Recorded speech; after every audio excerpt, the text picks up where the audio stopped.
All right, hi everybody. For those of you who don't know me, I'm Kate at My Service Dog and Me, and my team and I we help owners train their own service dogs. So let me grab Drake, he's over here. Come here, buddy. So for those of you who don't know Drake, he was in our Facebook Live last week, but he didn't have a name. He's a golden doodle puppy who has been living with us for just over a week now, and we named him Drake after Francis Drake? Is that the guy's name? Francis Drake? Sir Francis Drake. Sir Francis Drake. Some English explorer Jess knows all about. And we chose that name because this little guy is an explorer. He wants to see every inch of every room that he goes into all the time. So that's him. And this week I wanted to show you a little bit about how we prepare our service dogs for task training. And it's not exactly what you think. So service dog training, okay, this is something you're going to hear me say over and over if you continue to watch our live videos. Service dog training is more than just teaching your dog a list of behaviors and cues. It is about creating... That's the internet. Okay. Our internet's a little bit slow. Sorry if your feed is blurry. Training a service dog is more than about teaching a list of behaviors and cues. It's about teaching the dogs the concepts and skills that they need in order to be really great service dogs. So we talk about something like confidence, okay? You need a service dog to be confident. But as we talk about task training, there's actually some other things to keep in mind. And what I really love about the training methods and games that we play is the overlap. So this isn't just going to help out your task training, this is going to help out everything. So one of the things that your service dog needs to have in order to be really good at his task is going to be problem solving skills, right? He needs to be a good problem solver if he's going to, let's say, Drake is probably going to be a diabetic alert dog, so we'll go with that for as our example for this live, but just know we do all of these games with our psychiatric service dogs, with our mobility dogs, any service dog we train, we do all these things with that I'm talking about today. But if Drake's going to grow up to be a diabetic alert dog, he needs to be a good problem solver. So let's say his new owner's blood sugar drops, and it drops in Walmart. But Drake has never practiced an alert in Walmart. Well, now he needs to problem solve. He needs to go, okay, how do I tell mom about her blood sugar change? Or let's say his new owner is laying on the couch, just like always, and his or her blood sugar drops. And Drake goes to do his alert. We usually do a nose press. So he goes to, poke his mom over and over and over and say, hey, your blood sugar's dropping, and mom doesn't respond. We want him to problem solve. We want him to do whatever it takes to get her to respond. So, on that note, we also need our dogs to have grit. Now, grit is your dog's ability to maintain focus on a specific task over a long period of time. So their dedication to solving a problem that takes more than a couple of minutes. And grit is really important for your task training. Now, it's also important if you want your dog to remain in a down stay for more than a couple minutes. It's also important if you want your dog to work without treats. So you see the overlap here. Grit is really important all around in service dogs. But it is especially important for task training where, in our previous example, if his new owner isn't responding to his alert, we want him to keep trying. We don't want him to just give up and go, oh, well, I tried, I did my job, I guess I'll go do something else. No, we want him to keep trying and really get his owner's attention. So we do this, we start this away from our task training. So yes, eventually we'll be doing scent work and alert work and all that stuff, but we actually start this away from everything. So we start by having our puppies work to eat. So our puppies almost never get their food for free. They're either going to work for it in a training session where I'm actually sitting there with my clicker and their food and we're learning something. Or we make them work to eat in a couple other ways. So one way would be some of these puzzle toys, right? So this one is nice, it moves around and you can hide food in it and then close it back up and he's got to figure out how to get the treats out. This is a good idea because this is going to work on problem solving, this is going to work on grit, kind of all that stuff. We also really like the Kong Wobbler. because you open it up, put the food in. See, he knows all about the Kong Wobbler. And then, yes, there's even one left over. Here you go. And close it back up. And then when we set it down, it's weighted so it'll stand back up on its own, letting only a couple of pieces of food out at a time. So talk about grit and everything. This takes a new dog 20 minutes to figure out and eat their whole meal. Even an advanced dog, it still takes them 10 minutes because they can't just eat it out of a bowl for free. Now in the show notes, which I will put a link to on the video description once we're done, in our show notes, I'm going to link to a couple of our very favorite of these so that you can find them on Amazon really easily if you want. Then, another fun way to do this is something that I learned from the trainers at Absolute Dogs, and this is their cardboard mountain game. So behind me, I have a whole bunch of cardboard. I'm just going to get some food out of this jar. And instead of giving him his food out of a bowl, I'm going to spread it in all this cardboard. So this is going to work on grit, problem solving. It's going to work on him using his nose, which is very important for a diabetic alert dog. It's also going to work on what we call optimism, right? So his ability to view new things as good instead of bad, and that's something we can take up a whole Facebook Live on, is optimism. But when I put these treats in here, he's going to have to search around, boxes are going to move, they're going to make sounds, he's going to get inside and climb and do all that stuff. He's following my hands around. And you'll see how this goes. Now with him, he's not done this one, but I have a feeling it's going to go very smoothly because he is an explorer.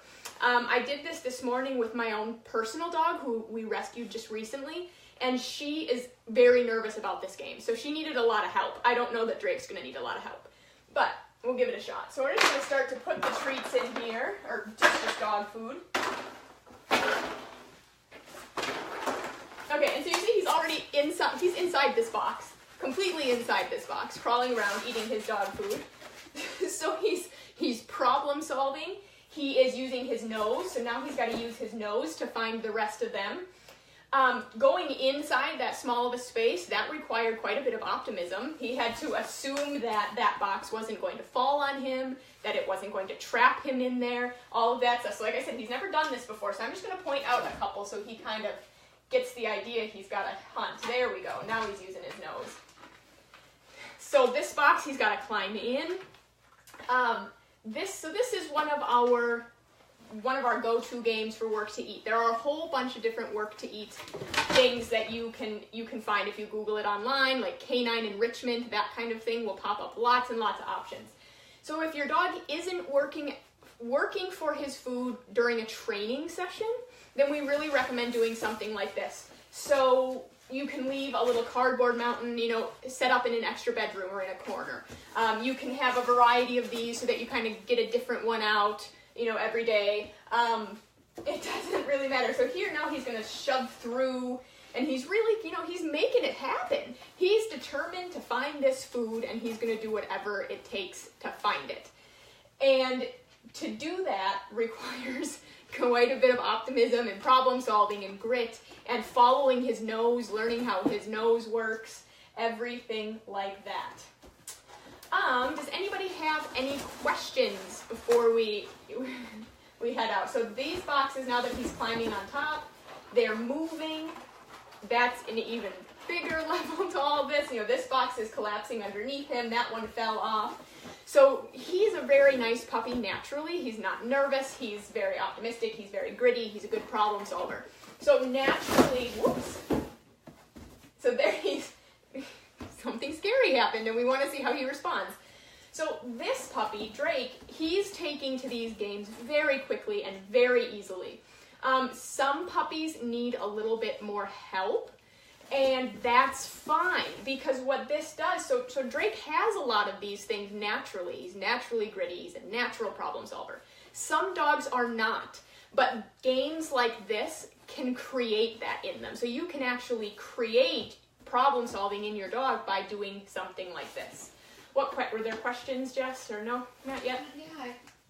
Cool. Well, we'll watch him snuffle around. I know he's got boxes over here he hasn't checked out yet. And the side benefit of this is if you have a puppy or a high energy dog, this takes a lot of brain power. So instead of feeding them out of a bowl, you missed some. There's more. See? So instead of feeding them out of a bowl, which only takes 10 seconds and doesn't use any of your dog's brain power, something like this is much more efficient, and we love efficiency. If I can practice more than one thing at a time with my dog, I love that.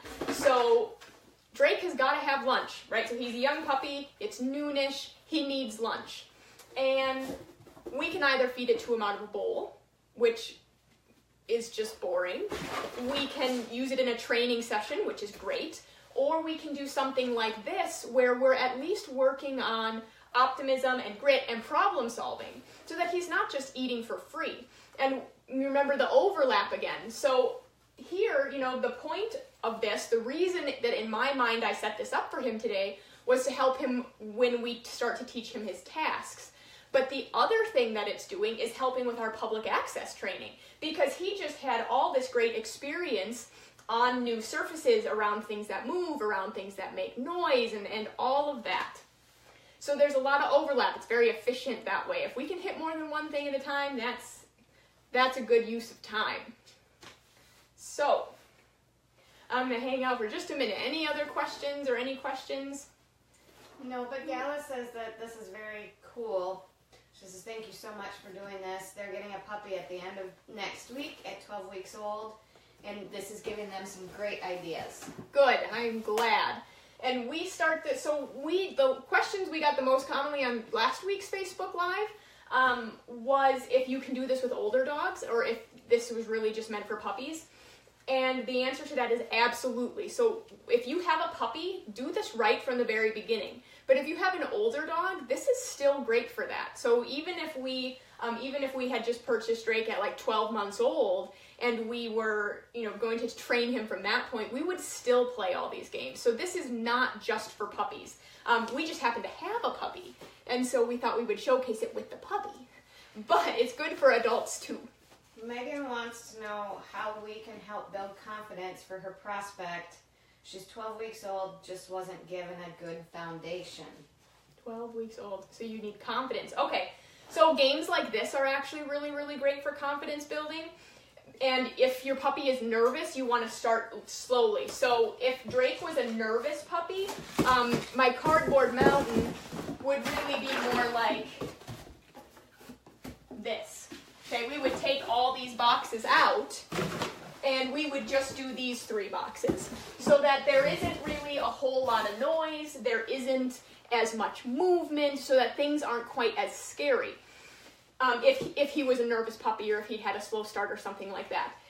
So this is what I did this morning with my rescue dog who doesn't have any confidence or optimism. We just had 3 little boxes like this that all she had to do is poke her head, like Drake is showing, just poke their head in to get the food. And then as they get good at this, you can add more and more and more. But when we're building confidence in a dog, you're looking for positive experiences with new things. So this is a really great self-learning exercise where we're pairing the noise of the box, the movement of the boxes, the crawling in and out of the boxes. We're pairing all that with food, and so that can really help to boost confidence. If you stay tuned in future Facebook Lives, we will absolutely go over more and more confidence-building exercises, because that's very important. You also want to check out last week's Facebook Live where we talked a little bit about the clicker and advanced beginnings, because the clicker is a huge confidence booster for dogs. Clicker training in general, we tend to see it just throw confidence levels through the roof in our dogs. So you want to, check out our last Facebook Live about that, and then some of the things to Google is just clicker training and shaping especially. So I will throw links to all that in the show notes that will be up within the next hour. We'll throw the show notes up for you, and I'll kind of link to some of that stuff, because clicker training is just excellent for confidence building. We've had dogs we've worked with who come in and they're really nervous about everything, and they're really nervous about life. And all we do are little games like this, and we use the clicker to teach obedience, and then their confidence just skyrockets. So I hope that answered your question. But it's definitely something we'll dive deeper into later. Is there another one? You're looking at me? Nope. Ashley just wanted to know if Her dog is going to be 2 years old next month, and she wanted to know if this game would work, and I answered yes. That Yes. all dogs of all ages will benefit from this game. So my my personal dog, she's not going to be a service dog. She's just a pet, a very cute little pet. She is 2, and she doesn't have much for confidence. And so she is going through all these games right now. So even though she's not going to be a service dog, I mean, I still want her to be happy and confident. So she's going through all these games right now to build confidence. And in the beginning of my career, I worked only with pet dogs, and a lot of them came to us with fear issues.